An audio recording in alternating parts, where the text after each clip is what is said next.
You guys really seem to like our video about what you should know before you have a Great Pyrenees. They're quite characters, those Pyrenees. So let's give you some examples of what it's like actually having a Great Pyrenees. We've had Bentley for 5 years, so we have quite a few examples we can share with you.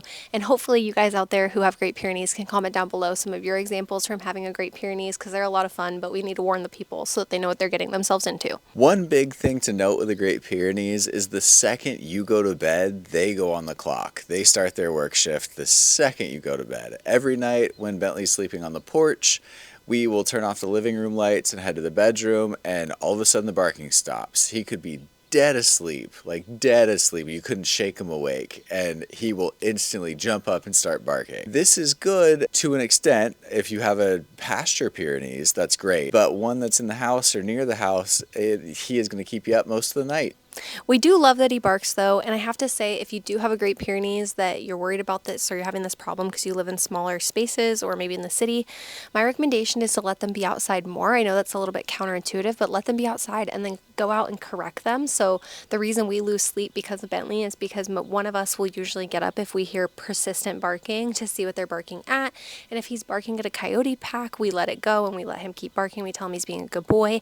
But if I'm easily able to see that he's barking at a cat or he's barking at a bunny or something, then I'll correct the behavior and be like, Bentley. But usually he knows, and actually when we go out to do it, you'll see he'll be on the porch barking and he'll shuffle over to his bed like, I'm okay, I'm sorry, I'll stop. And I'm like, okay, you weren't barking anything important. But if it's important, he'll usually keep barking despite the fact that I came out. In fact, opening the door usually helps kick the coyotes away because they'll hear human activity and then they leave. So that's why we do it. It also helps like minimize the barking for the neighbors and stuff, so we can just address why he's barking right away. So yeah, that's that life. One of the other reasons he barks a lot is we now have 4 Great Pyrenees in our neighborhood. All of the Pyrenees, when they bark at night, they can hear each other, so they talk the entire night. Bentley will talk to Benny that way, and then there's a Pyrenees that way that chimes in, and there's a Pyrenees over the other direction that chimes in, and they just chat all night long. So it can be kind of annoying, but really we like to think that they're chatting about, oh, there's coyotes over here, or there's no coyotes tonight, let's keep them away, or something like that. This one was a big shocker for me. Being such massive dogs like polar bears, you would think they love food, right? But actually Pyrenees aren't huge foodies. Like you don't have to worry about the snapping aggression that some dogs will get where they take treats too aggressively. Pyrenees do not do that. And then secondly, they actually aren't huge dogs. Like a good quality treat will get good behavior out of a Pyrenees. I don't want to discredit that, but eating is not their favorite thing. Our Pyrenees, Bentley doesn't really beg for food very often. Sometimes if it's his favorite treat ever, he'll beg, but he's not a big beggar. I thought that was true for all Pyrenees, but I'm kind of realizing after we've gone over to in-laws' house and interacted with their Great Pyrenees, she will sit in your face. Like if you're sitting down, she's so tall, she can sit right here and just sit there and beg, like drool and beg and drool and beg. So I think it kind of just depends on how you raise them. So another weird unique problem we have with our Pyrenees, and I really like to throw this out to anybody who also has Pyrenees, is our dog has chronic dry nose. His nose is so dry, it's crazy. And my mom was actually just complaining about how her Pyrenees has the same issue and she's constantly combating the dry nose.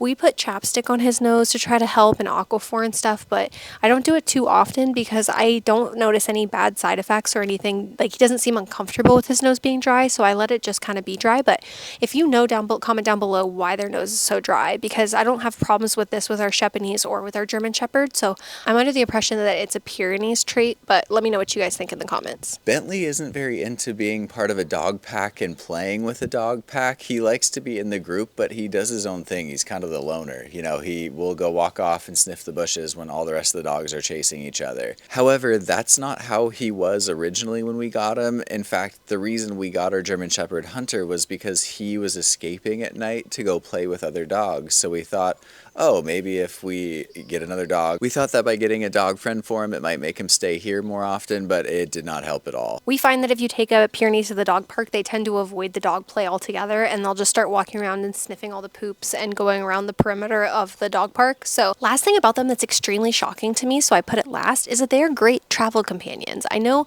this could be a hot take to some of my fellow Pyrenees owners. The Pyrenees is shockingly good in the car. One example for us was when we first got Bentley, we had to bring him quite a ways to get him home. home. I think it was about an hour and a half, and he was just a little guy, but he was totally fine. No sickness, no puking. Whereas when we got Hunter, we went less length, and she puked, I think, twice in the car on the way home because she was sick. And that's been our experience every time getting puppies with family and stuff. The dogs always get sick in the car. They got little tummies. It makes sense, but Bentley's got a hard tummy, and he does not barf in the car. And he also loves the car. He thinks it's very fun. He does not get bored. He just takes a nap when we drive, and he's very excited when we get wherever we're going. Same with our Chepanese. She also loves to travel. And my mom actually took their Pyrenees cross country with my sister, and they can travel long distances without caring. As long as they get their stimulation and you make sure to get them out and get them on walks, they'll be happy dogs. And it's shocking for people who live in a city to see a big fluffy white Pyrenees jump out of a car. So they are loved by everyone that they meet. Well, that's all we have for you guys. I hope this was helpful. Give it a thumbs up if you enjoyed it, and make sure to comment down below, like I said, if you have anything to share about your Pyrenees. When in doubt, love it out. We'll see you in the next one.